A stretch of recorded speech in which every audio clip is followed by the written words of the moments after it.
যে যাকাত সম্পর্কে আল্লাহ পাক রব্বুল আলামিন আমাদেরকে কি নির্দেশনা দিয়েছেন। যাকাত একটি সমাজ, একটি সম্প্রদায়, একজন ব্যক্তি যাকাত প্রদানের মাধ্যমে আল্লাহ পাক রব্বুল আলামিনের রহমত লাভ করতে পারে।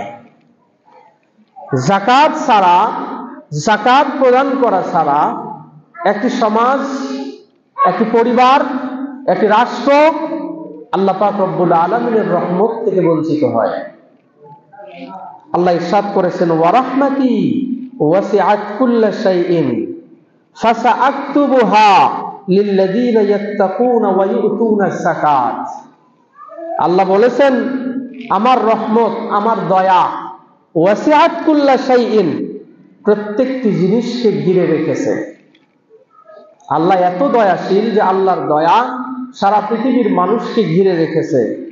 এই রহমতটা ঘিরে থাকার পরেও এই রহমতের ভাগীদার কারা হবেন?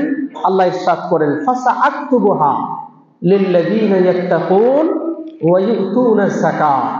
আমি অচিরেই তাদের জন্য সেটিকে সুনির্ধারিত করে দিব, তাদের জন্য লিখে দিব, তাদের জীবনে আমি এই রহমতকে পৌঁছিয়ে দিব। লিল্লাযীনা ইয়াত্তাকুন, যারা আল্লাহকে ভয় করে, যারা তাকওয়াশীল, যারা মুত্তাকী, ওয়া ইউতুনা যাকাত, এবং যারা যাকাত প্রদান করে। এই আয়াতের মাধ্যমে আল্লাহ তাআলা শর্ত জুড়ে দিলেন যে আল্লাহর রহমত পাওয়ার জন্য দুইটি শর্ত। এক, মুত্তাকী হতে হবে। দুই, যাকাত প্রদান করতে হবে। যাকাত প্রদান ছাড়া আপনার জীবনে আল্লাহ পাক রব্বুল আলামিনের রহমত পুরোপুরি ভাবে পাওয়ার আশা করাটা পুরোটাই বোকামি। কারণ আল্লাহ শর্ত জুড়ে দিয়েছেন, রহমত পেতে চাও মুত্তাকী হয়ে যাও, রহমত পেতে চাও যাকাত প্রদান করো। তাহলে প্রথম বিষয়, রহমত পাওয়ার জন্য যাকাত হচ্ছে শর্ত। যাকাত প্রদানের মাধ্যমে ভ্রাতৃত্বের সম্পর্ক নির্ধারিত হবে। এক মুসলিম আর এক মুসলিম ভাই ভাই, এই ভ্রাতৃত্বের যে সম্পর্ক, এই সম্পর্কটা বাস্তবায়ন হবে। এই সম্পর্কটাকে গণনা করা হবে তখনই যখন একজন নিসাব পরিমাণ সম্পদের মালিক আল্লাহর রাস্তায়, আল্লাহর জন্য যাকাত প্রদান করবে। আল্লাহ তাআলা বলেছেন, ফাইন তাবু ওয়া আকামুস সালাতা ওয়া আতুজ যাকাতা ফাইখওয়ানুকুম ফিদ্দীন। যদি তওবা করে, যদি সালাত কায়েম করে, যদি যাকাত প্রদান করে, মনে রেখো ফাইখওয়ানুকুম ফিদ্দীন, তাহলে সে তোমার দ্বীনী ভাই। চাই সেই মানুষ সৌদি আরবে হোক, ইরানে হোক, ইরাকে হোক, পৃথিবীর যে কোনো প্রান্তের মানুষ যদি আল্লাহর দিকে ফিরে আসে, সালাত কায়েম করে, যাকাত প্রদান করে, তাহলে সে আমার দ্বীনী ভাই। তার সাথে দেশের দূরত্ব থাকতে পারে, বংশীয় ভেদাভেদ থাকতে পারে, তার গায়ের রঙের সাথে আমার গায়ের রং নাও মিলতে পারে, তার ভাষা এবং আমার ভাষা ভিন্ন ভিন্ন হতে পারে, কিন্তু সে সালাত আদায় করে, যাকাত প্রদান করে, তাহলে সে আমার দ্বীনী ভাই। তাহলে দ্বীনী ভাই হওয়ার জন্য শর্ত হলো যাকাত প্রদান করতে হবে। দ্বীনী ভাই তখনই হবে যখন একজন ব্যক্তি যাকাত প্রদান করবে। যাকাত প্রদান করে না, সে আমার দ্বীনী ভাই নয়। প্রিয় উপস্থিতি, যাকাত সম্পর্কে আল্লাহ পাক রব্বুল আলামিনের দিক নির্দেশনা হচ্ছে যে যাকাত সমাজের মধ্যে ব্যাপকভাবে এই যাকাত প্রদানের অভ্যাস চালু হওয়া। যাদের উপরেই যাকাত ফরজ তারা যাকাত প্রদান করবে, এটাই হচ্ছে ইসলামের বিধান। কোন মুসলিম যাকাত প্রদান করা ছাড়া মুসলিম থাকতে পারে না। যাকাতকে অস্বীকার করলে মুসলিম থাকতে পারে না। যাকাত আদায় করা ছাড়া একজন মুমিন হতে পারে না। আমরা শরীয়তের কয়েকটি বিষয় সম্পর্কে খুবই গুরুত্ব দেই। এক, আমরা সালাতের ব্যাপারে গুরুত্ব দেই। রমজান মাস আসলে সিয়ামের ব্যাপারে গুরুত্ব দেই, তারাবির ব্যাপারে গুরুত্ব দেই। রমজান শেষ হয়ে গেলে ঈদের পূর্বে আমরা সদকাতুল ফিতর দেই, এটাকেও গুরুত্ব দেই। কিন্তু এই ফরজগুলোর বাহিরেও আরেকটি ফরজের কথা আল্লাহ তাআলা বলেছেন, সেটি হচ্ছে যাকাত। এই যাকাত দেওয়ার ব্যাপারে আমরা উদাসীন এবং যাকাত থেকে আমরা গাফেল।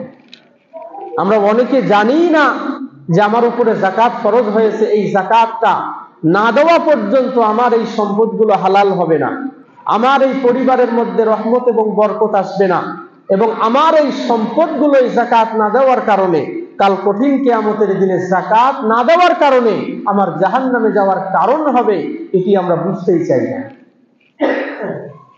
প্রিয় উপস্থিতি, দান আমরা অনেকেই করি, নফল দান সদকা আমরা অনেকেই করি। মসজিদের কাজ চলছে, দান চেয়েছে ইমাম সাহেব, আপনি দান দিয়ে গেলেন।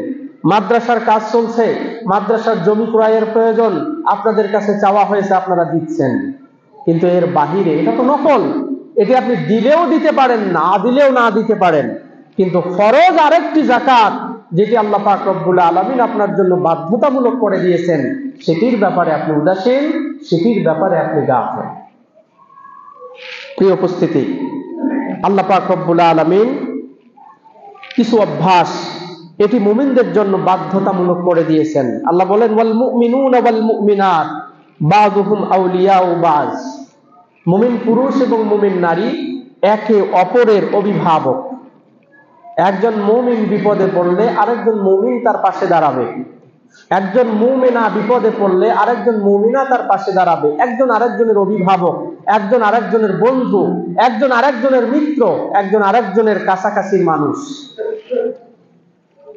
ইয়ামুরুনা বিল মারুফ, তাদের দায়িত্ব হচ্ছে সৎ কাজের আদেশ দিবে, ওয়া ইয়ানহাউনা আনিল মুনকার, অসৎ কাজ থেকে বারণ করবে, ওয়া ইউকিমুনাস সালাত, সালাত কায়েম করবে, ওয়া ইউতুনাস যাকাত, এবং যাকাত প্রদান করবে। এই স্বভাবগুলো মুমিনের সাধারণ স্বভাবের অন্তর্ভুক্ত বানাতে হবে। এগুলো সাধারণ স্বভাব, এই স্বভাবগুলো একজন মুমিনের ভিতরে থাকবে, একজন মুসলিমের ভিতরে থাকবে। এই স্বভাবগুলো ছাড়া মুমিন এবং মুসলিম কল্পনাও করা যাবে না। এই আয়াতের মধ্যেও যাকাতের গুরুত্ব আমরা বুঝলাম। যাকাত দিলে আল্লাহ পাক রব্বুল আলামিন জান্নাতুল ফিরদাউসের মালিক বানাবেন। যাকাত যারা প্রদান করবে তারা জান্নাতুল ফিরদাউসের মালিক হবে। যেই ব্যাপারে রাসূল বলেছেন, যখন তোমরা আল্লাহর কাছে জান্নাত চাইবে তখন এই জান্নাতুল ফিরদাউস চাইবে। আল্লাহুম্মা ইন্নী আসআলুকা জান্নাতুল ফিরদাউস, হে আল্লাহ আপনি আমাকে জান্নাতুল ফিরদাউস দান করুন। এটির ব্যাপারে আল্লাহ তাআলা বলেন, ওয়াল্লাযীনা হুম লিযাকাতি ফাইলুন, যারা যাকাত প্রদান করে, যারা যাকাত আদায় করে, তাদের সম্পর্কে আল্লাহ বলেছেন, উলাইকা হুমুল ওয়ারিসুন, তারাই জান্নাতুল ফিরদাউসের ওয়ারিস হবে, তারাই জান্নাতুল ফিরদাউসের মালিক হবে। আল্লাহ আমাদের সেই দলের অন্তর্ভুক্ত করুন, আল্লাহুম্মা আমিন। প্রিয় উপস্থিতি, যাকাত সম্পর্কে আরেকটি গুরুত্বপূর্ণ হাদিস হযরত আবু আইয়ুব আল আনসারী রাদিয়াল্লাহু তাআলা আনহু থেকে বর্ণিত। তিনি বলেন, একজন ব্যক্তি রাসূল সাল্লাল্লাহু আলাইহি ওয়াসাল্লামের দরবারে আসলো, বলল, ইয়া রাসূলুল্লাহ, আমাকে এমন একটি আমল বাতান যে আমল করলে পরে আমি জান্নাতের মধ্যে চলে যাব। এমন কিছু আমল বলেন যে আমল করলে আমি জান্নাতে চলে যাব। রাসূল তাকে বললেন, তা'বুদুল্লাহ ওয়া লা তুশরিকু বিহি শাইআ, আল্লাহর ইবাদত করো, শিরিক করো না। ওয়া তুকিমুস সালাতাল মাকতুবা, ফরজ সালাতগুলো গুরুত্ব সহকারে আদায় করো। ওয়া তুতিয়াজ যাকাতা, ফরজ যাকাতকে প্রদান করো। ওয়া তাসিলুর রাহিমা, এবং আত্মীয়তার সম্পর্ককে বজায় রাখো। আমল কয়টা? আমল হচ্ছে এখানে পাঁচটা। যেই পাঁচটা আমলের কথা রাসূল বললেন, এক, ইবাদত করো, শিরিক করো না। দুই, সালাত কায়েম করো। তিন, যাকাত প্রদান করো। চার, আত্মীয়তার সম্পর্ককে বজায় রাখো। এই চারটি আমল করলে একজন মানুষ জান্নাতে পৌঁছতে পারবে। রাসূল তাদেরকে জান্নাতের সুসংবাদ দিলেন। প্রিয় উপস্থিতি, তাহলে এই চারটি আমলের ভিতরে গুরুত্বপূর্ণ একটি আমলের কথা বলা হয়েছে, যাকাত। এই যাকাত প্রদান করতেই হবে। যাকাত প্রদান করা ছাড়া পরিপূর্ণ মুমিন হওয়া যাবে না। ইসলামের পিলারকে ভেঙে দিয়ে ইসলামকে টিকিয়ে রাখার কোনো সুযোগ ইসলামের ভিতরে নেই। আল্লাহ আমাদের বুঝার তৌফিক দান করুন, আল্লাহুম্মা আমিন। প্রিয় উপস্থিতি, যাকাতের ফায়দা, যাকাত দিলে কি লাভ, কেন আল্লাহ পাক রব্বুল আলামিন যাকাত প্রদানের ব্যাপারে আমাদেরকে নির্দেশ প্রদান করেছেন। আল্লাহ পাক রব্বুল আলামিন রিজিক বন্টনের বিষয়টা নিজের হাতে রেখেছেন। কাউকে ধনী করেছেন, কাউকে গরিব করেছেন, কাউকে অনেক টাকা দিয়েছেন, কাউকে বা অল্প টাকা দিয়েছেন। তো যাদেরকে আল্লাহ পাক রব্বুল আলামিন সম্পদশালী বানিয়েছেন তাদেরকে নির্দেশ দিয়েছেন যে তোমরা যাকাত দাও, তোমরা আল্লাহর রাস্তায় খরচ করো। এই নির্দেশ তাদেরকে প্রদান করেছেন। আবার যেই মানুষগুলোকে আল্লাহ পাক রব্বুল আলামিন কম সম্পদ দিয়েছেন, এই যাকাত দাতারা যাকাত দিলে পরে, দান করনেওয়ালারা দান করলে পরে, যাদেরকে কম সম্পদ দিয়েছেন তারা বিনা চাওয়ায় যাতে তাদের কাছে সম্পদ পৌঁছে যায়, এই ব্যবস্থার জন্যই আল্লাহ পাক রব্বুল আলামিন এই যাকাতের সিস্টেমটাকে চালু করেছেন। আপনি যাকাত দেওয়ার জন্য বাধ্য, আর যারা গরিব মানুষ তারা বিনা চাওয়ায় সেই টাকা এবং পয়সা, সেই যাকাতের সম্পদ পেয়ে যাবে। এটি আল্লাহ পাক রব্বুল আলামিন এজন্যই এই সিস্টেমকে চালু করেছেন। কারণ আল্লাহ পাক রব্বুল আলামিন চান না কেউ মানুষের কাছে হাত পাতুক। বিনা চাওয়ায় যদি পেয়ে যায় তাহলে ওই ফকির এবং ওই মিসকিন বিনা চাওয়ায় পেয়ে গেল, সে ধৈর্য ধারণ করতেছে, এই ধৈর্য ধারণের বিনিময়ে একটা পর্যায়ে সে পেয়ে গেল। তো যে ব্যক্তিকে আল্লাহ পাক রব্বুল আলামিন সম্পদশালী করেছেন, সে দেওয়ার মাধ্যমে সে আল্লাহ শুকরিয়া করবে, দান করার মাধ্যমে সে শুকরিয়া করবে। আর যে ব্যক্তিকে আল্লাহ পাক রব্বুল আলামিন কম সম্পদ দিয়েছেন, সে ধৈর্য ধারণের মাধ্যমে আল্লাহ পাক রব্বুল আলামিনের সবর এবং শুকরিয়া করবে। প্রিয় উপস্থিতি, তাহলে মালদার ব্যক্তিরা খরচ করবে, আর যাদেরকে কম সম্পদ দিয়েছে তারা সবর করবে। তো আপন আপন গতিতে দুই শ্রেণীর মানুষই থাকবে, কিন্তু সম্পদশালী যেই ব্যক্তি, সে সম্পদ খরচের মাধ্যমে অভাবীদের অভাবটাকে পূরণ করবে। এটি হচ্ছে এক নম্বর লাভ যাকাতের, এটি ফায়দা যে যাকাতের মাধ্যমে অভাবী মানুষের অভাব পূরণ হবে বিনা চাওয়ায়। দ্বিতীয় নম্বর ফায়দা হচ্ছে ইসলাম এই সম্পদের সিস্টেমটাকে এমন ভাবে সাজালেন যে কোনো ব্যক্তি যদি এই সম্পদগুলোকে ইসলামের নিজাম, ইসলামের আইন কানুন অনুযায়ী ব্যয় বিতরণ করে, তাহলে সমাজ সুন্দর হবে। কিভাবে? যদি যাকাত ধনাত্মশীল ব্যক্তিরা দেয়, তাহলে এই সম্পদ শুধুমাত্র ধনাত্মশীল ব্যক্তিদের মধ্যেই সীমাবদ্ধ থাকবে না, বরং সমাজের অভাবী দুঃখী মানুষ, গরিব মানুষগুলোর মধ্যেও সম্পদগুলো পৌঁছে যাবে। শুধুমাত্র বড় লোকরাই বড় লোক হবে না, বরং গরিব লোকের হাতেও টাকা পয়সা থাকবে। এজন্যই ইসলাম যাকাত সিস্টেমকে চালু করেছেন। এর বিপরীত হচ্ছে পুঁজিবাদী অর্থনীতি। এই পুঁজিবাদী অর্থনীতির সিস্টেম হচ্ছে যারা সম্পদশালী, লক্ষ লক্ষ কোটি কোটি টাকার মালিক, এই কোটি কোটি টাকার মালিক হওয়ার কারণে তাদের কাছেই শুধু সম্পদ থাকে, আর কোনো মানুষের কাছে সম্পদ থাকে না। আর ইসলামী রাষ্ট্রের মূল বিষয় হচ্ছে, বা যাকাত সিস্টেম চালু হওয়ার কারণ হচ্ছে যে সমাজের প্রত্যেকটা মানুষের কাছে এই সম্পদ পৌঁছে যাবে।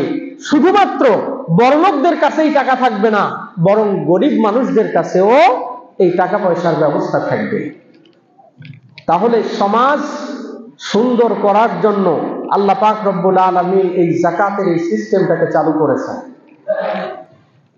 প্রিয় উপস্থিতি,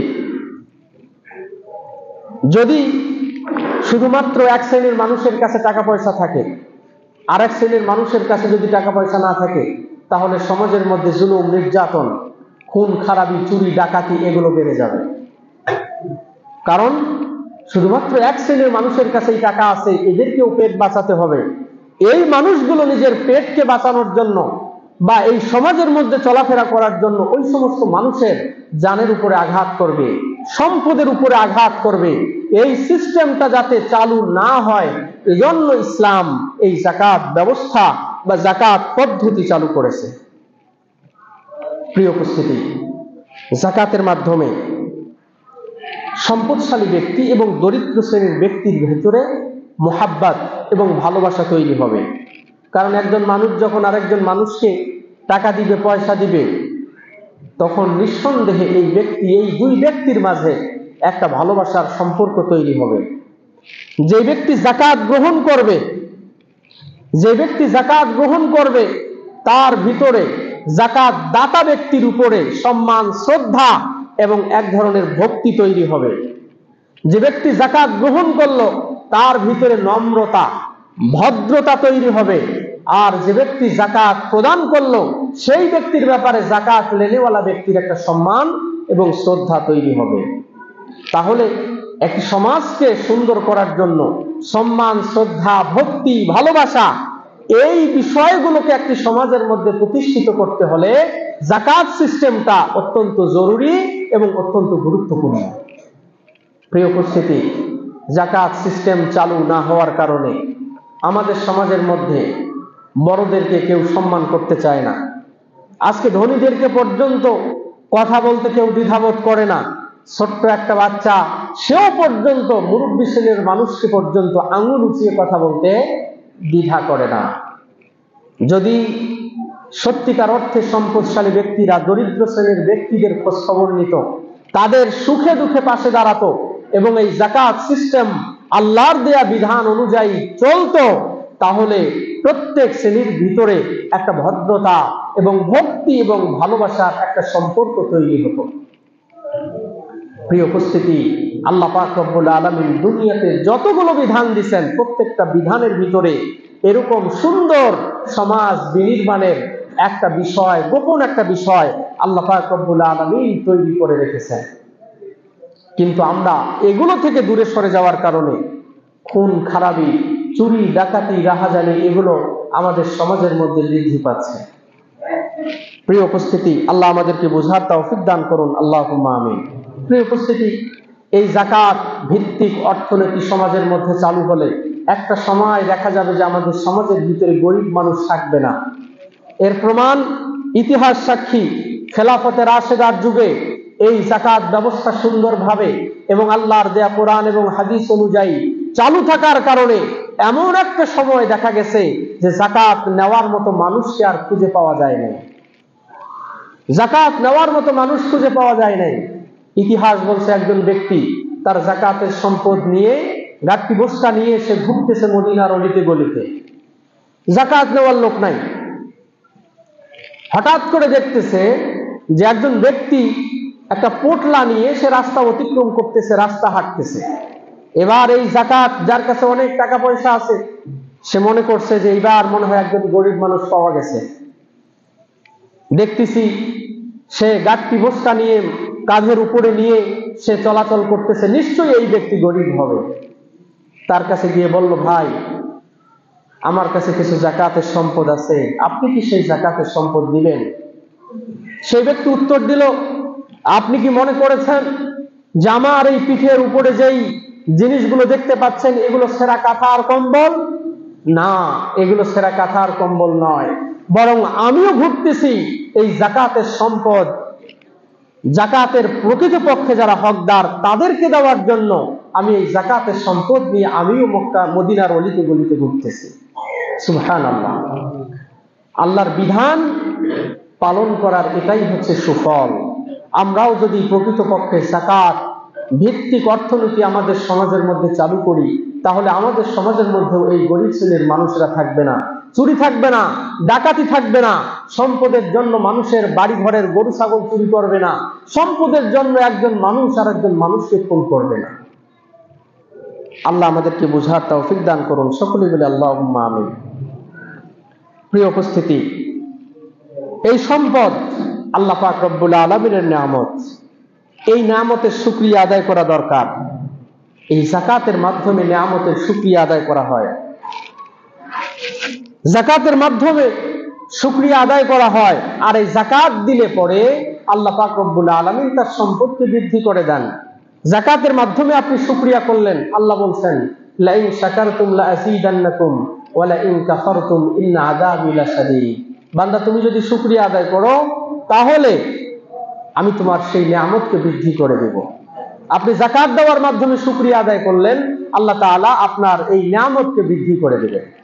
কিন্তু আমরা এই বিশ্বাস রাখতে পারি না, যার কারণে আমাদের জীবনে উন্নতি হয় না। অবনতি ছাড়া উন্নতি আমাদের জীবনের মধ্যে কোনোদিন হয় না। আল্লাহ আমাদের সকলকেই এই যাকাত দেওয়ার তৌফিক দান করুন, আল্লাহুম্মা আমিন। প্রিয় উপস্থিতি, যাকাত না দেওয়ার ব্যাপারে কোরআন এবং হাদিসের মধ্যে বহুবিধ শাস্তির কথা আলোচনা করা হয়েছে। প্রথম যে বিষয়টা, কোন সম্প্রদায় যদি যাকাত না দিতে চায় তাহলে তার বিরুদ্ধে যুদ্ধ ঘোষণা করার ঘোষণা এসেছে। যুদ্ধের ঘোষণা তার বিরুদ্ধে যদি কোনো সম্প্রদায় যাকাত প্রদান না করে। হযরত আবু বকর সিদ্দিক রাদিয়াল্লাহু তাআলা আনহু তিনি যখন প্রথম খলিফা হলেন, নবীজি সাল্লাল্লাহু আলাইহি ওয়াসাল্লাম ইন্তেকাল করলেন, কিছু সম্প্রদায় বিদ্রোহ ঘোষণা করলো। তারা বলল, আমরা রাসূলের যুগে এই যাকাত দিতাম, কিন্তু এখন আর যাকাত দিব না। পরিস্থিতি একটু নাজুক ছিল। একে তো রাসূল সাল্লাল্লাহু আলাইহি ওয়াসাল্লামের ইন্তেকাল হয়ে গেল, নেতৃত্ব শূন্য, একটা অভাব, রাসূলের অভাব সাহাবায়ে কেরামরা টের পেল, এবং বেশ কিছু এলাকার লোক, গোত্র, তারা বিদ্রোহ ঘোষণা করলো, আমরা এই দিব না সেই দিব না। হযরত ওমরের মতো মানুষ পর্যন্ত একটু দুর্বল হয়ে গেলেন। তিনি বললেন, তারা নামাজ পড়ে আপাতত চলুক, এরকম ভাবেই চলুক। কিন্তু হযরত আবু বকর দীপ্ত কণ্ঠে সেদিন ঘোষণা করছিলেন, ওয়াল্লাহি লাউ মানাউনি ইকালান কানু ইউআদ্দুনাহু ইলা রাসূলিল্লাহি সাল্লাল্লাহু আলাইহি ওয়াসাল্লাম লাকাতালতুহুম আলা মানইহি। হে ওমর, তুমি মনে রেখো, যেই মানুষগুলো মুসলমান হওয়ার কারণে রাসূলের জমানায় উটের যাকাত আদায় করতে গিয়ে উটের রশিটা পর্যন্ত দিত, এই মানুষগুলো আজকে যদি উট তো দূরের কথা, শুধুমাত্র রশিগুলো না দেয়, তাহলে সেই মানুষগুলোর বিরুদ্ধে আমি খলিফা, আমি আবু বকর তাদের বিরুদ্ধে যুদ্ধ ঘোষণা করব। কি পরিমাণ গুরুত্বপূর্ণ হলে যাকাত যারা দিতে চায় না তাদের বিরুদ্ধে প্রথম খলিফা আবু বকর যুদ্ধ ঘোষণা করতে পারেন। অথচ তারা তাওহীদকে অস্বীকার করেনি, তারা রাসূলের রিসালাতকে অস্বীকার করেনি, তারা সালাতকে অস্বীকার করেনি, কিংবা সালাত আদায় থেকে বিরত থাকেনি। শুধুমাত্র তারা যাকাত দেওয়ার ব্যাপারে গরিমসি করেছিল, আর হযরত আবু বকর সিদ্দিক তাদের ব্যাপারে যুদ্ধ ঘোষণার প্রস্তুতি নিচ্ছিলেন। আমাদের সমাজের মধ্যে অসংখ্য টাকাওয়ালা ব্যক্তি আছে যারা এই যাকাত নামক আল্লাহর বিধানটাকে গ্রাহ্য করে না, যারা যাকাত নামক এই বিধানটাকে পালন করার চেষ্টা করে না, যারা যাকাতের এই গুরুত্বপূর্ণ বিধান যেভাবে বাস্তবায়ন করা দরকার সেরকম ভাবে বাস্তবায়ন করে না। আমাদের সমাজের মধ্যে কিছু মানুষ আছে লামসাম এই যাকাতের জন্য কিছু পোশাক, কিছু শাড়ি, কিছু লুঙ্গি, কিংবা কিছু চিনি এবং সেমাই, এগুলোর মাধ্যমে যাকাত আদায় করার চেষ্টা করে। নিঃসন্দেহে এগুলো প্রকৃতপক্ষে যাকাত আদায় হবে না। যাকাত দিতে হবে আপনাকে টাকার মাধ্যমে, নগদ অর্থের মাধ্যমে, এগুলোর মাধ্যমেই আপনাকে যাকাত প্রদান করতে হবে। ওই আপনার সেই শাড়ি এবং লুঙ্গি কিংবা চিনি এবং সেমাইয়ের মাধ্যমে আমি যদি কিয়ামত পর্যন্ত যাকাত আদায় করতে চাই, এটি প্রকৃতপক্ষে আপনার আমার যাকাত আদায় হবে না। সুতরাং সাবধান থাকতে হবে। কোরআন এবং হাদিস যেই পদ্ধতিতে যাকাতের কথা বলেছেন সেই পদ্ধতিতেই আপনাকে আমাকে আদায় করতে হবে। প্রিয় উপস্থিতি, যাকাত যারা দিবে না তাদের ব্যাপারে ভয়াবহ একটি শাস্তির কথা কোরআনে এসেছে। আল্লাহ বলেছেন, ওয়াল্লাযীনা ইয়াকনিসুনা আয-যাহাবা ওয়াল ফিদ্দাতা ওয়া লা ইউনফিকুনাহা ফি সাবিলিল্লাহ। যার অর্থ হচ্ছে যারা স্বর্ণ, রূপা, নগদ অর্থ এগুলোকে জমা করবে, আল্লাহর রাস্তায় খরচ করবে না, অর্থাৎ ফরজ যাকাত যারা আদায় করবে না, কিয়ামতের ময়দানে এই স্বর্ণ, রূপা এবং টাকা পয়সা এগুলোকে গরম করা হবে, জাহান্নামের আগুন দিয়ে গরম করা হবে।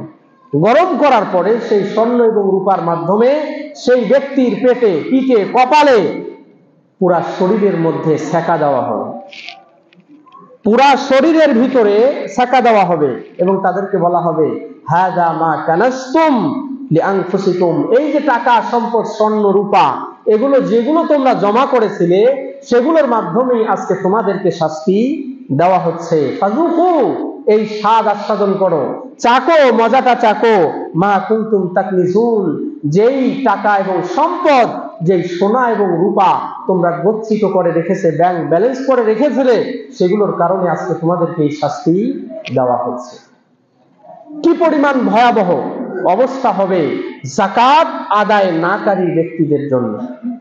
রাসূল সাল্লাল্লাহু আলাইহি ওয়াসাল্লাম বলেছেন, যাদেরকে আল্লাহ তাআলা সম্পদ দিলেন, যাকাত দিল না, কিয়ামতের ময়দানে এই সম্পদগুলোকে বিশাল সাপের আকৃতি দেওয়া হবে।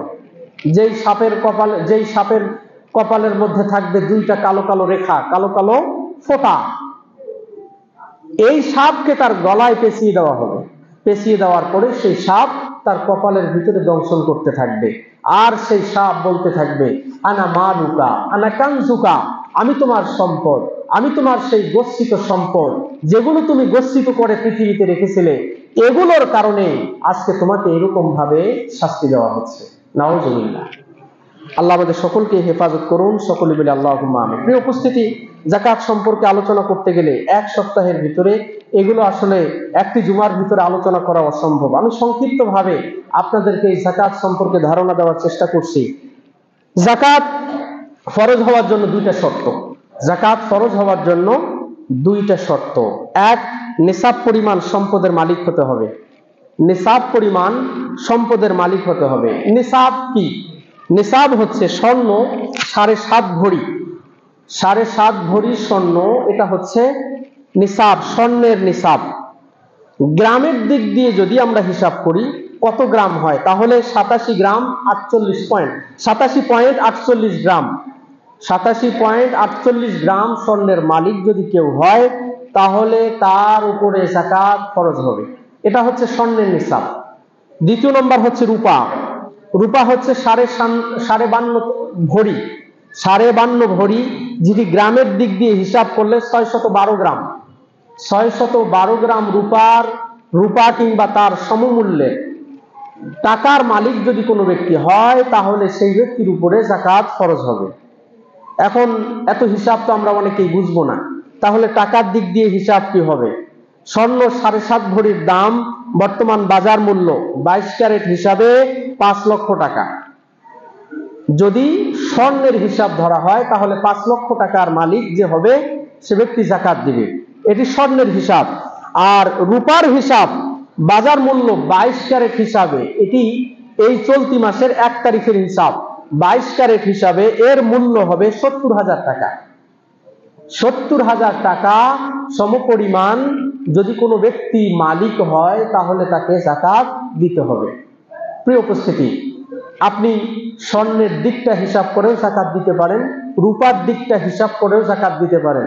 তবে ওলামায়ে কেরামরা বলেছেন যে রূপার দিকটা হিসাব করে যেহেতু অভাবী এবং দুঃখী মানুষেরা বেশি উপকৃত হবে, সুতরাং রূপারটাকে নিসাব ধরে যাকাত প্রদান করা এটি হচ্ছে উত্তম। তাহলে সেই দৃষ্টিকোণ থেকে প্রত্যেক ব্যক্তি যাদের কাছে 70,000 টাকা গচ্ছিত আছে, সেই ব্যক্তির উপরে যাকাত কি হবে? ফরজ হবে। প্রথম শর্ত হলো নিসাব পরিমাণ সম্পদের মালিক হওয়া। তাহলে নিসাব আমরা স্বর্ণে শুনলাম 5 লক্ষ টাকা, আর রূপার হচ্ছে কত হাজার টাকা? 70,000 টাকা। দ্বিতীয় নম্বর শর্ত হচ্ছে এই টাকাটা 1 বছর অতিবাহিত হওয়া। কয় বছর? 1 বছর। আজকে আপনি 70,000 টাকার মালিক হলেন, 1 বছর পর্যন্ত এই 70,000 টাকাই আপনার ব্যাংকের মধ্যে থাকলো। আজকে 21শে রমাদান, আজকে 20শে রমাদান, আগামী বছর 20শে রমাদান পর্যন্ত আজকে আপনি 70,000 টাকা মালিক হলেন। সর্বশেষ গিয়ে যদি আপনার কাছে 70,000 টাকা থাকে, তাহলে আপনাকে এই 1 বছর পরে কি দিতে হবে? যাকাত দিতে হবে। অর্থাৎ যেই টাকাটা থাকবে অবশ্যই সেটা 1 বছর অতিবাহিত হতে হবে। অর্থাৎ আজকে 70,000 আছে, কিন্তু 1 বছর পরে আজকের এই তারিখে আপনার কাছে 70,000 টাকা নাই, তাহলে আপনার উপর যাকাত ফরজ নয়। তাহলে দুইটা শর্ত: 1, নিসাব পরিমাণ সম্পদের মালিক হতে হবে; 2, 1 বছর পর্যন্ত ওই সম্পদটা অতিবাহিত হতে হবে। এখন বিষয় হচ্ছে বর্তমান মাস চলছে মার্চ মাস। এই মার্চের আজকের এই তারিখে আপনি 70,000 টাকার মালিক হলেন। এপ্রিল, মে, জুন, জুলাই, আগস্ট এই মাসগুলোতে আপনার কাছে এই 70,000 টাকা নাই, কিন্তু আবার সেই 26 সালের মার্চে গিয়ে আপনার কাছে 70,000 টাকা আছে। তাহলে 1 বছর হয়ে গেছে। এই 1 বছর হয়ে গেছে, তার মানে ওই 70,000 টাকা যখন আপনার কাছে থাকবে তখন আপনাকে যাকাত দিতে হবে। মাঝখানে যে ছিল না, এই বিষয়টা আপনার ধর্তব্যের ভিতরে আসবে না। প্রথমে আছে, শেষে আছে 1 বছর পর্যন্ত, তাহলে আপনার উপরে যাকাত ফরজ হয়ে গেছে। আপনাকে 1 বছর পরে এই যাকাতটা দিতে হবে। প্রিয় উপস্থিতি,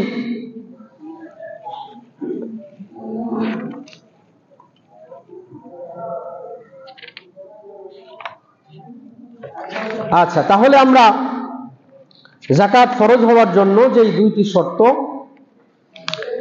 এই দুইটি শর্ত আমরা জানতে পারলাম। তবে যে বিষয়টি সেটি হচ্ছে যে প্রথমে ছিল, শেষেও আছে, প্রথমে আছে, শেষেও আছে, মাঝখানে কিছু কম বেশি হয়। মাঝখানে যদি কম বেশি হয় তাহলে এই কম বেশিটা ধর্তব্যের ভিতরে আসবে না, অর্থাৎ আপনাকে যাকাত দিতে হবে। শেষে যদি সেই পরিমাণ টাকা আপনার কাছে থাকে তাহলে এই টাকাটা আপনাকে দিতে হবে। আপনার মাঝখানে যদি কম বেশি হয়, এই কম বেশিটার কারণে আপনার কাছ থেকে যাকাত রহিত হয়ে যাবে, বিষয়টা এমন হবে না। প্রিয় উপস্থিতি, মৌলিকভাবে যাকাত যোগ্য যে সমস্ত সম্পদ, যে সমস্ত জিনিসের মধ্যে যাকাত দিতে হয়, 1, জমি থেকে উৎপাদিত ফসল। জমি থেকে উৎপাদিত ফসল, আবাদি জমিন থেকে যে সমস্ত ফসল আসে, এই ফসলের কিছু যাকাত আছে, যেরকম ওসর আছে, সেগুলো সম্পর্কে আমরা পরবর্তীতে আলোচনা করব। দ্বিতীয় নম্বর হচ্ছে ব্যবসায়িক সম্পদ। আপনার দোকানের মধ্যে লক্ষ লক্ষ টাকা আছে, সেই টাকাগুলোর যাকাত আপনাকে দিতে হবে। সেই দোকানের পণ্যগুলোর হিসাব করে আপনাকে যাকাত দিতে হবে। 3 নম্বর, স্বর্ণ, রূপা, মুদ্রা, টাকা, ডলার, এগুলোকে হিসাব করে টাকা, এগুলো হিসাব করে আপনাকে যাকাত দিতে হবে। 4 নম্বর হচ্ছে চতুষ্পদ জন্তু, গরু, ছাগল, ভেড়া ইত্যাদি, এগুলোর উপরে যাকাত আসে। এরপরে বাসা বাড়িতে যে সমস্ত জিনিস থাকে এগুলোর মধ্য থেকে সবগুলোর ভিতরেই যাকাত আসবে না। ব্যবহৃত, অব্যবহৃত স্বর্ণ এবং রূপার উপরে যাকাত আসবে। যেগুলো আপনি ব্যবহার করেন বাসা বাড়িতে সেগুলোর উপরেও যাকাত আসবে। যেগুলো আপনি ব্যবহার করেন না, বাড়িতে ফেলে রেখেছেন, সেগুলোর উপরেই যাকাত আসবে। চাই সেটা আপনার নিজের কাছে থাকুক, অথবা ব্যাংকের লকারে থাকুক, বা অন্য কোথাও থাকুক, এগুলোর মালিক যদি আপনি হন তাহলে আপনাকে যাকাত দিতে হবে। নগদ জমানো অর্থ, আপনি টাকা আপনি জমিয়েছেন, সেটি সঞ্চয়পত্রের মাধ্যমে হতে পারে, ডিপোজিটের মাধ্যমে হতে পারে, বিকাশের মাধ্যমে আপনি টাকা জমিয়েছেন, নগদের মাধ্যমে আপনি টাকা জমিয়েছেন, রকেটের মাধ্যমে আপনি টাকা জমিয়েছেন, এগুলো জমা থাকলেই, নিসাব পরিমাণ হলেই আপনাকে যাকাত দিতে হবে। এরপরে প্রাপ্য কর্য, আপনি একজনকে 5 লক্ষ টাকা আপনি ধার দিয়েছেন, এই টাকাটা পাওয়ার যদি সম্ভাবনা থাকে তাহলে সেটিকেও পাওয়ার পরে হিসাব করে আপনাকে যাকাত দিতে হবে। এটির 2টি পদ্ধতি। আপনি যদি পাওয়ার ব্যাপারে একদম 100% শিওর থাকেন যে এই টাকা আমি পাবই, তাহলে আপনি অগ্রিম হিসাব করে সেই টাকার যাকাত দিতে পারেন, অথবা সেই টাকাটা আপনার কাছে আসার পরে আপনি সেটির যাকাত প্রদান করতে পারেন। আল্লাহ আমাদেরকে বুঝার তৌফিক দান করুন। বাসাবাড়ির যাকাত যোগ্য সম্পদ নয়, বাসাবাড়ির যেই জিনিসগুলোতে আপনাকে যাকাত দিতে হবে না। ব্যবহৃত যানবাহন, আপনার মোটরসাইকেল আছে, আপনার গাড়ি আছে, এটির যাকাত দিতে হবে না। আপনার বাসাবাড়িতে আসবাবপত্র আছে, এগুলোর যাকাত দিতে হবে না। বসবাসের জন্য আপনার যেই বাড়ি আছে সেই বাড়িরও কোনো যাকাত দিতে হবে না। ব্যবসায়িক সম্পদ, যেগুলোর ভিতরে যাকাত দিতে হয়, আপনি ব্যবসা করেন, ফ্যাক্টরির কাঁচামাল, ফ্যাক্টরিতে ব্যবসা করার জন্য আপনি কাঁচামাল রেখেছেন, সেই কাঁচামালের ইটি টাকায় কনভার্ট করে আপনার যদি নিসাব পরিমাণ হয় তাহলে তার যাকাত দিতে হবে। অর্থাৎ দোকানে যদি কোনো পণ্য থাকে সেগুলো যদি নিসাব পরিমাণ পৌঁছে যায় তাহলে সেগুলোর যেরকম যাকাত দিতে হয়, অনুরূপভাবে আপনি যদি কাঁচা বাজার বা সবজির বাজার আপনি যদি ব্যবসা করেন সেগুলো হিসাব করেও আপনাকে যাকাত দিতে হবে। তৈরিকৃত পণ্য, আপনি বিভিন্ন মেইন ফ্যাক্টরিতে আপনি বিভিন্ন আসবাবপত্র আপনি দিয়ে থাকেন, বিক্রি করে থাকেন, এগুলোর জন্য আপনাকে যাকাত দিতে হবে। আপনি ওই দিনের বাজার মূল্য হিসাব করে সেই পণ্যগুলোর যাকাত আপনাকে দিতে হবে। ব্যবসায়িক যেই সমস্ত সম্পদ আছে, যেই সম্পদের ভিতরে যাকাত আপনাকে দিতে হবে না, কোম্পানির গাড়ি, কোম্পানির বিল্ডিং, এরপরে হচ্ছে মেশনারিজ, কোম্পানির স্থায়ী সম্পদ, যেরকম কোম্পানির চেয়ার, টেবিল, ল্যাপটপ, কম্পিউটার ইত্যাদি, এগুলোর ভিতরে যাকাত দিতে হবে না। এগুলো ব্যবহৃত জিনিস, এগুলোর উপরে যাকাত দিতে হবে না। আপনারা সংক্ষিপ্তভাবে এই বিষয়গুলো আপনারা মাথার মধ্যে একটু নোট করে নেন। যাকাতের হিসাব থেকে বাদ যাবে। আপনি যাকাত দেওয়ার মতো নিসাবে আপনি পৌঁছে গেছেন, কিন্তু আপনার ওই হিসাব থেকে বাদ যাবে কোন জিনিস? ব্যাংকের লোন কিংবা কিস্তির টাকা, কিংবা আপনার কাছে যেই মানুষগুলো টাকা পায় এই টাকাটা বাদ দিয়ে বাকি টাকাটা আপনি হিসাব করে আপনাকে যাকাত দিতে হবে। আপনি 20 লক্ষ টাকার মালিক, কিন্তু আপনার 5 লক্ষ টাকা আপনার ঋণ আছে, তাহলে এই 5 লক্ষ টাকাকে আপনি বাদ দিয়ে 15 লক্ষ টাকাকে আপনি হিসাব করে শতকরা 2.5% অর্থাৎ শতকরা 2.5 টাকা হিসাবে আপনি যাকাত দিয়ে দেবেন। 1 লাখ টাকার মধ্যেই 2,500 টাকা আপনার যাকাত আসবে। 1 কোটি টাকার ভিতরে আপনার 2.5 লক্ষ টাকা আপনার যাকাত আসবে। এই পদ্ধতিতে আপনাকে যাকাত বের করতে হবে। প্রিয় উপস্থিতি, এরপরে জমি আছে আপনার, ফ্ল্যাট আছে আপনার, এগুলোর ভিতরে যে মূলনীতি সেটি হচ্ছে আপনার যেই ফ্ল্যাট আছে সেই ফ্ল্যাটকে যদি আপনি ভাড়াতে দিয়ে রাখেন তাহলে সেই ফ্ল্যাটের ভিতরে, সেই ফ্ল্যাটের মধ্যে আপনার যাকাত আসবে না। তবে ফ্ল্যাট থেকে প্রাপ্ত যেই ভাড়াটা আপনি পাচ্ছেন সেই ভাড়ার ভিতরে আপনার যাকাত আসবে, ভাড়ার ভিতরে যাকাত আসবে। এরপরে বিক্রি বা ব্যবসার জন্য আপনি যদি জমিনকে ক্রয় করেন, আপনি যদি ফ্ল্যাট ক্রয় করেন, আপনি জমি কিনছেন, আপনার ব্যবসায়ী হচ্ছে জমি কেনা বেচা করা, আপনার ব্যবসা হচ্ছে ফ্ল্যাট, বাসা বাড়ি আপনার কেনা বেচা করা, তাহলে এগুলোকে আপনার পণ্য মনে করে এগুলোকে তৎকালীন সময়ের বাজার দর হিসাবে আপনাকে যাকাত বের করতে হবে। আমরা আসি অনেকেই যাদের ব্যবসায়ী হচ্ছে জমি কেনা বেচা করা বা ফ্ল্যাট বেচা কেনা করা, তাদের ওই ফ্ল্যাট, তাদের ওই জমি, এগুলো হচ্ছে যাকাতের অন্তর্ভুক্ত, এগুলোর মাধ্যমেও যাকাত দিতে হবে।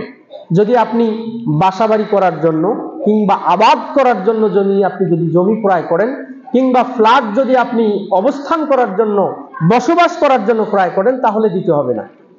কিন্তু আবাদি এবং বসবাস ছাড়া আপনি যদি ব্যবসায়িক উদ্দেশ্যে সেটিকে কেনা বেচা করেন তাহলে সেটির কি দিতে হবে? যাকাত আপনাকে দিতে হবে। এরপরে পৈতৃক যে সম্পত্তি আপনি পেয়েছেন, ব্যবসার নিয়াত যদি আপনার না থাকে তাহলে সেখানে যাকাত দিতে হবে না। আবাদি জমিন যেগুলোর উপরে উৎপাদিত যেই ফসলের যেই যাকাত অর্থাৎ যে ওসর আছে সেই ওসর আপনাকে দিতে হবে। আবাদি জমিনের মধ্যে আপনাকে যাকাত দিতে হবে না, কিন্তু উৎপাদিত যেই ফসল আছে সেই ফসলের ভিতরে আপনাকে যাকাত দিতে হবে। আল্লাহ আমাদের সকলকেই বোঝার তৌফিক দান করুন, আল্লাহুম্মা আমিন। প্রিয় উপস্থিতি, তাহলে আমরা যাকাত সম্পর্কে সংক্ষিপ্ত একটা ধারণা পেয়ে গেলাম। সেটি হচ্ছে যে আমাদের এই বিষয়গুলোকে স্বর্ণের নেশাব অনুযায়ী অথবা রূপার নেশাব অনুযায়ী আপনি যেই পদ্ধতিতে হিসাব করে করতে পারেন, আপনি হিসাব করে 2.5% হারে আপনাকে প্রতি বছরে যাকাত দিতে হবে। যদি আপনি 70,000 নেশাব ধরেন তাহলে 70,000 টাকার পরে যেই টাকাগুলো আপনার কাছে আছে, আপনি নেশাবের মালিক, আপনি প্রত্যেক লাখে আপনাকে 2,500 টাকা করে আল্লাহর রাস্তায় প্রত্যেক বছরেই বিতরণ করতে হবে। আল্লাহ আমাদের সকলকেই বোঝার তৌফিক দান করুন, সকলে মিলে আল্লাহুম্মা আমিন। প্রিয় উপস্থিতি, এই যাকাতের সম্পদ কারা কারা খেতে পারবে এই বিষয়ের মধ্যে আমরা প্যাচ লাগাই। আমরা যাকাতের বিষয়টাকে প্রথমত গুরুত্ব দেই না, দ্বিতীয় নম্বর আমরা যদিও বা গুরুত্ব দেই কিন্তু যাকাত কারা কারা খেতে পারবে এই বিষয়টা আমরা খেয়াল করি না। আল্লাহ পাক রব্বুল আলামিন সূরা তওবার 60 নম্বর আয়াতের মধ্যে বিষয়টাকে সুন্দরভাবে আলোচনা করেছেন। 8 শ্রেণীর মানুষ যাকাত খেতে পারবে। কয় শ্রেণীর মানুষ? 8 শ্রেণীর মানুষ। এক, ফকির এবং মিসকিন। এখানে 2 শ্রেণী, ফকির এবং মিসকিন। ইন্নামাল ফুকারা ওয়াল মাসাকিন। এখানে ফকির মিসকিন দ্বারা ওই সমস্ত মানুষ, যেই সমস্ত মানুষের কিছু সম্পদ আছে কিন্তু এই সম্পদের মাধ্যমে তাদের পারিবারিক যেই প্রয়োজন আছে এই প্রয়োজনটা পূরণ হয় না। এই মানুষগুলোই হচ্ছে ফকির এবং মিসকিন। তাদেরকে আপনি যাকাতের টাকা দিবেন, তাদেরকে আপনি যাকাতের টাকা দিতে পারবেন। যারা পরিবার সুন্দরভাবে পরিচালনা করতে পারে না, ছেলে মেয়েদের লেখাপড়া সুন্দরভাবে করাইতে পারে না, ঈদের জামা কাপড় নিজের ছেলে মেয়েদের প্রয়োজন হিসাবে পূরণ করতে পারে না, এই মানুষগুলোকে আপনি যাকাতের টাকা দিতে পারবেন। এরা হচ্ছে ফকির এবং মিসকিনদের অন্তর্ভুক্ত। তৃতীয় নম্বর হচ্ছে ওয়াল আমিলিনা আলাইহা, যারা যাকাতের টাকা উত্তোলন করে। যাকাতের টাকা যারা উত্তোলন করে, একটা বিশাল গ্রাম, সেই বিশাল গ্রামের মধ্যে কিছু মানুষকে দায়িত্ব দেওয়া আছে যে আপনারা এই যাকাতের টাকাগুলো উত্তোলন করে আপনি এই রকম আমাদের এই ফান্ডের মধ্যে জমা করবেন। তো এই মানুষগুলো সম্পদশালী হওয়ার পরেও তাদেরকে এই দিনগুলোর মজুরি হিসাবে তাদেরকে এই যাকাতের টাকা থেকে তাদের নিকটে ব্যয় করা যাবে। তাদেরকে এই যাকাত থেকে তাদেরকে এই পারিশ্রমিকটা দেওয়া যাবে। তাহলে তৃতীয় নম্বর হচ্ছে যাকাত উত্তোলনকারী ব্যক্তিরা। চতুর্থ নম্বর হচ্ছে কমজোর ইমানের মানুষেরা, অর্থাৎ কিছু মানুষ আছে মসজিদে যদি পোলাও খাওয়ানো হয়, মসজিদে যদি তাবারক দেওয়া হয় তাহলে নামাজ পড়তে আসে। তো এরকম কিছু মানুষ আছে যাদেরকে কিছু দান খয়রাত করলে তারা নামাজের ব্যাপারে আগ্রহী, তারা ইসলামের ব্যাপারে আগ্রহী। এরকম মানুষ যদি কিছু চিহ্নিত থাকে তাহলে তাদেরকেও আপনি এই যাকাতের টাকা দিতে পারবেন। তাদেরকে আপনি বলবেন আমি তোমাকে যাকাত দিব, কিন্তু তোমাকে 5 ওয়াক্ত নামাজ পড়তে হবে। এরকম যদি বিষয় থাকে তাহলে তাকে যাকাতের টাকা দিতে পারবেন। এটি মুসলিমদের ক্ষেত্রে।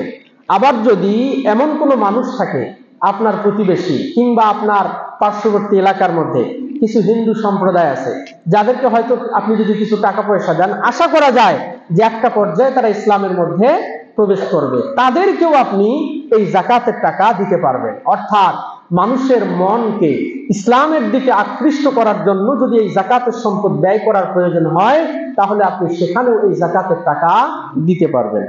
পঞ্চম নম্বর, গোলাম আজাদ করা। কোন মানুষ পরাধীন, সেই মানুষকে মুক্ত করার জন্য যদি টাকা পয়সা ব্যয় করতে হয় তাহলে সেই মানুষকেও যাকাতের টাকা দেওয়া যাবে। বর্তমানে যেহেতু দাস প্রথা বা গোলামের প্রথা নেই, তবে একটি বিষয় আছে, আমাদের সমাজের মধ্যে অনেক মানুষ এরকম আছে যারা মিথ্যা মামলায় জর্জরিত, বিভিন্নভাবে তাকে জঙ্গি ট্যাগ লাগিয়ে দিয়ে তাকে গ্রেফতার করা হয়েছে। এবং আগের সরকারের আমলে দেখা গেছে যে এই পদ্ধতিটা অনেক ছিল, তার পছন্দের লোক ছিল না, বাস তার নামে একটা মামলা ঠুকে দিয়ে তাকে অপদস্থ করার জন্য বিভিন্নভাবে চেষ্টা করছে।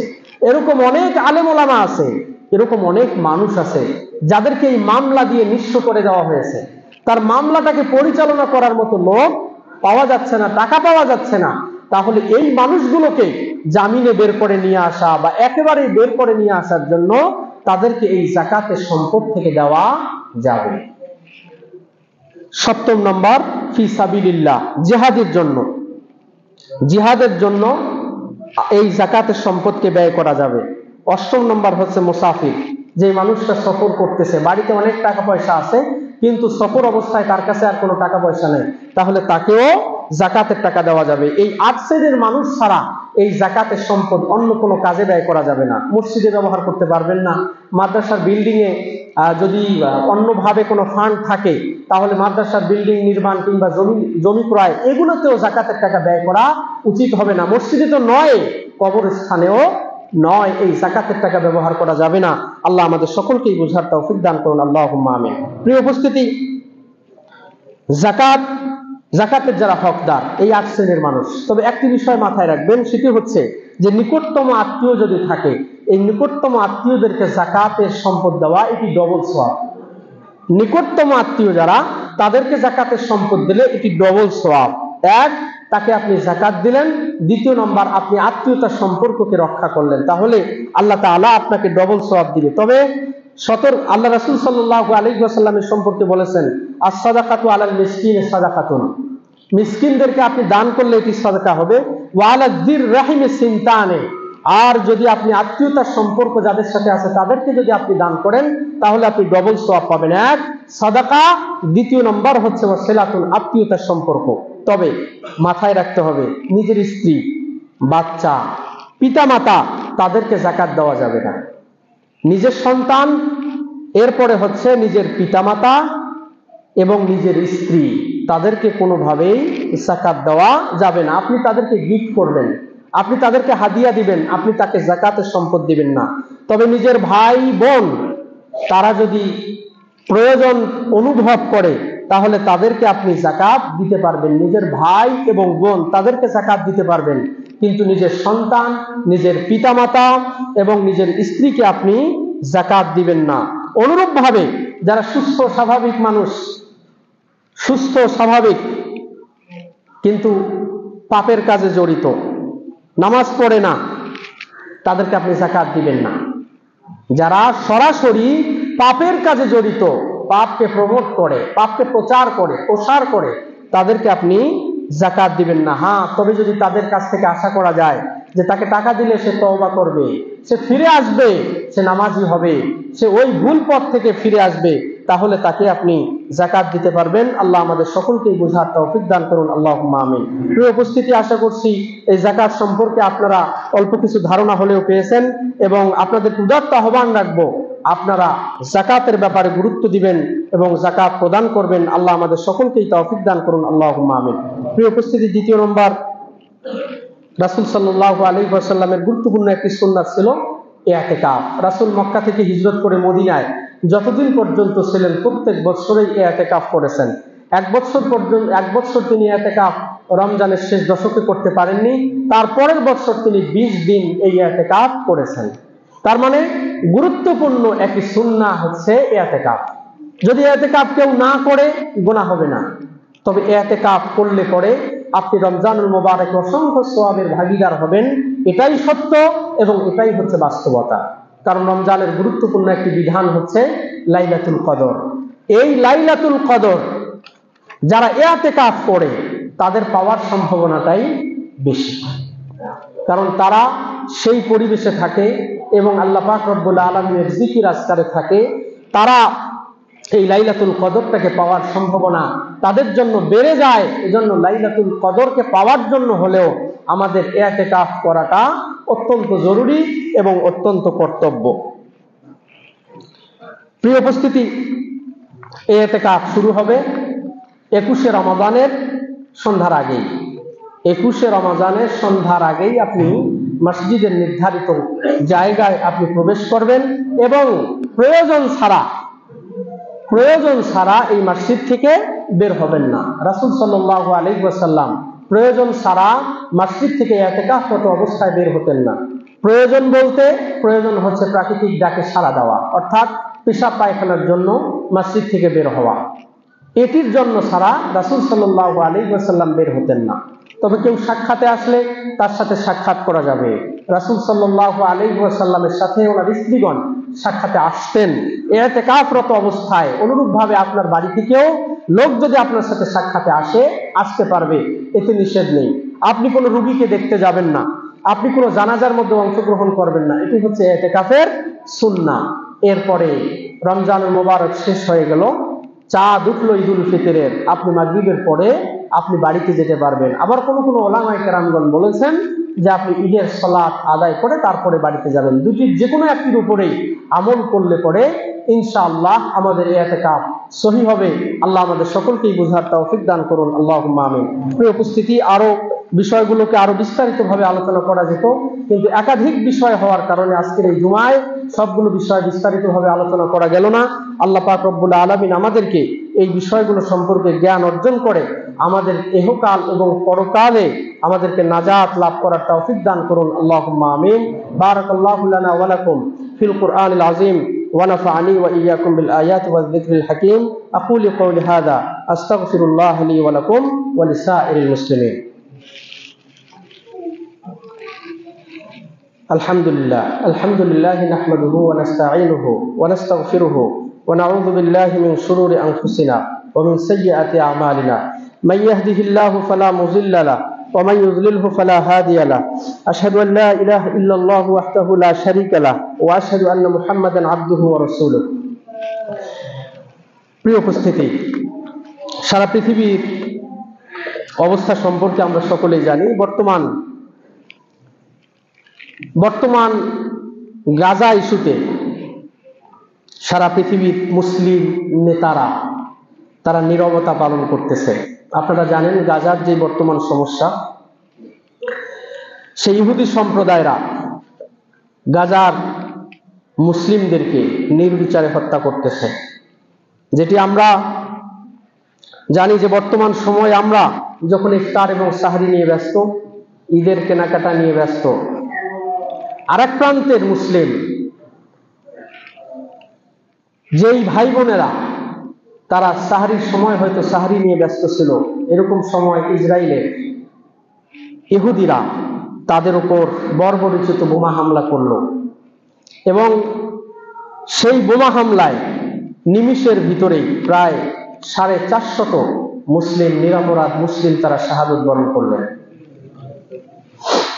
শুধু তাই নয়, এটি হচ্ছে সরকারি হিসাব মোতাবেক 450 মানুষ তৎসঙ্গেই বাসাবাড়িতে তারা সেই ফজরের আগ মুহূর্তে সাহারি নিয়ে ব্যস্ত ছিল, তারা বোম্বিং করলো। বোম্বিং করে তাদের বাড়িগুলোকে ধ্বংস করে দিল এবং সেই দেয়ালের নিচে চাপা পড়ে তৎক্ষণিক 450 মানুষ প্রায় নিহত হলো, শহীদ হয়ে গেল। এবং আরো কত যে দেয়ালের নিচে চাপা পড়ে অবস্থায় আছে, এটি আল্লাহ পাক রব্বুল আলামিনই ভালো জানে। যেই সকালটা তারা করেছে বা যেই সাহরিটা তারা করেছে, এরকম রাত বা এরকম সকাল ফিলিস্তিনের জীবনে আর আসছে কিনা বা পৃথিবীর কোনো মানুষের জীবনে এসেছে কিনা, এটি কল্পনার বাহিরে। আমার মনে হয় না যে এরকম ফিলিস্তিনিদের উপর যেরকম নির্যাতন করেছে, পৃথিবীর কোনো মানুষের উপরে এরকম নির্যাতন কোনো রাষ্ট্র বা কোনো মানুষ করতে পারে, এটি আসলে কল্পনার বাহিরে। প্রিয় উপস্থিতি, আজকে সেই গাজায় খাবারের অভাবে বাচ্চারা ইফতার করতে পারতেছে না, সাহারি করতে পারতেছে না। আমাদের সামনে কত খাবার আছে, আমাদের কি ধরনের নিরাপদ আমরা চলাচল করতেছি, এরকম একটি সময়ে তারা অতিবাহিত করতেছে। অথচ সারা পৃথিবীর মুসলিমদের দায়িত্ব ছিল, তারা হুঙ্কার ছাড়া যে ইসরায়েলকে এই পৃথিবীর মানচিত্র থেকে মুছে দেওয়া হবে। শুধু এই বছরেই নয়, গত বছরেও তারা রমজানে এই ফিলিস্তিনের ভিতরে আক্রমণ করে। প্রত্যেক বছর তারা রমজানে এই মুসলমানদের কলিজায় আঘাত দেওয়ার জন্য এই ফিলিস্তিনিদের উপর এরকম বর্বরোচিত হত্যাযজ্ঞ তারা চালায়।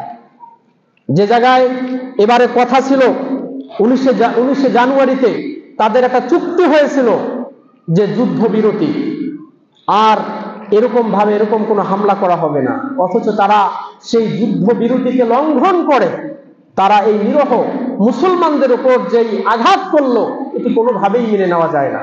প্রিয় উপস্থিতি, আমরা সাধারণ মুসলিম হিসাবে আল্লাহ পাক রব্বুল আলামিনের কাছে শুধু দোয়াই করতে পারি। আর আমাদের মুসলিম শাসক যারা আছে তাদের উচিত তাদের ব্যাপারে গুরুত্বপূর্ণ ভূমিকা রাখা।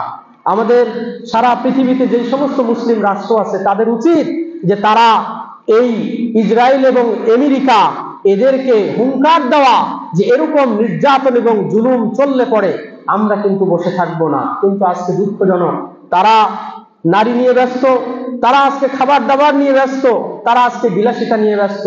অথচ ফিলিস্তিনের মুসলিম তারাও হচ্ছে আমাদের ভাই, তারাও হচ্ছে আমাদের মা, তারাও হচ্ছে আমাদের বোন। কিন্তু কাকে আমরা এই বিষয়গুলো বলবো? আমরা আল্লাহ পাক রব্বুল আলামিনের দরবারে প্রার্থনা করি, আল্লাহ পাক রব্বুল আলামিন এই রাষ্ট্রগুলোকে যারা মুসলমানদের উপর জুলুম এবং নির্যাতন করে, শুধু এই ইসরায়েলই নয় বরং আমাদের পার্শ্ববর্তী হিন্দু প্রধান রাষ্ট্র এই ভারত, তারাও মুসলমানদের উপর নির্যাতন করতেছে। হোলি খেলা নিয়ে রং ব্যবহার না করার কারণে তারা মুসলিমদেরকে জবাই করতেছে, তারা মুসলিমদের মসজিদের মধ্যে আঘাত করতেছে, ভেঙে দিচ্ছে। আমরা আমাদের এই রমজানুল মোবারকে তারাবিতে হোক, প্রত্যেক ফরজ সালাতের পরে হোক, আমরা আমাদের এই নির্যাতিত মুসলিম ভাই বোনদের জন্য দোয়া করব। আল্লাহ পাক রব্বুল আলামিন যেন আমাদের এই ভাইদেরকে রক্ষা করে এবং এই জালিম সম্প্রদায়কে আল্লাহ পাক রব্বুল আলামিন এমন শাস্তি প্রদান করেন যেটি পৃথিবীর ইতিহাসের মধ্যে নজির হয়ে থাকে। আল্লাহ আমাদের সকলকেই কবুল করুন। আল্লাহুম্মা আমিন। আল্লাহুম্মা ইন্না নাসআলুকা বিআসমাইকাল হুসনা ওয়া সিফাতিকাল উলা আন তানসুরা ইখওয়ানানা ফি ফিলিস্তিন وأهل غزة خاصة وأن ترفع عنهم الظلم والاجتهاد وأن تعيد لهم أرضهم المقدسة وأن تجعل المسجد الأقصى حرا شريفا آمنا اللهم عاما كعام الفيل اللهم طيرا أبابيل ترميهم بحجارة من سجيل اللهم تداخلا ربانيا ومعجزة من عندك تجعلهم كعصف مأكول فقد ضاقت بأهل غزة السبل وقلت بأيديهم الحيل اللهم نصرا مؤزرا ورحمة تتغمد بها شهداءهم الأبرار اللهم آمين يا الله আপনি সেই হস্তি বাহিনীদের মতো এই ইহুদি এবং খ্রিস্টান